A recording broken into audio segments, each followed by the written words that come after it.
बिस्मिल्लाहिर्रहमानिर्रहीम। आज का हमारा सबक है जी काफ। मैंने पहले दिन आपको कुछ प्रैक्टिस बताई थी कि इस तरह की प्रैक्टिस आपने करनी है। उसमें एक तो था इस तरह की लाइनें लगाना। ये 45 डिग्री एंगल की लाइन है। एक मैंने बताया था इस तरह लेफ़्ट टू राइट या राइट टू लेफ़्ट आपने लाइन लगानी है। और एक मैंने बोला था ऊपर से नीचे या नीचे से ऊपर आपने लाइनें लगानी है। अब यहाँ पे ये आपको पता है कि वक्तन फ़वक्तन हमारे ये काम प्रैक्टिस आती रही है।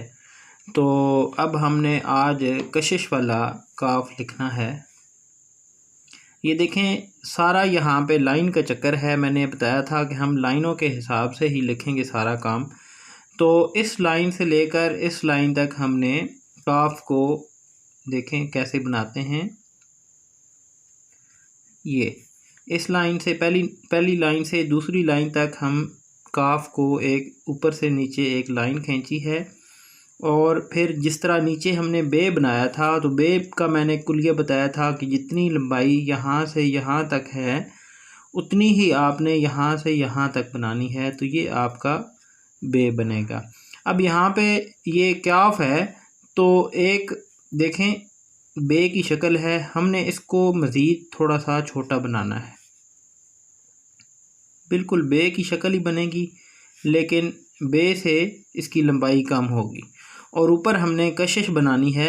ये देखें 45 डिग्री एंगल की। यहाँ पे आप लोग कुछ लोग करते हैं यूं कर देते हैं ऊपर से और इसको इसके साथ अटैच नहीं करते।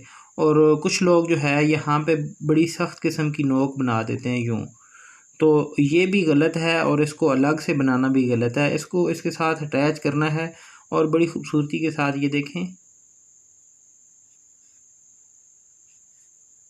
ठीक है, यहाँ पे बड़ी एक नरमी के साथ इसके साथ ये अटैच है। इसको यहाँ पे यूं इस तरह की नोक नहीं बनानी। और ये तमाम तर इसकी जो कर्व हैं ये हल्की सी गुलाई है। यहाँ पे गुलाई है, यहाँ पे गुलाई है और यहाँ पे गुलाई है। ठीक है, इसको आपने इस तरीके से बनाना है। तो इंशाल्लाह नेक्स्ट सबक में हम आपको बताएंगे कि हमने लाम कैसे लिखना है।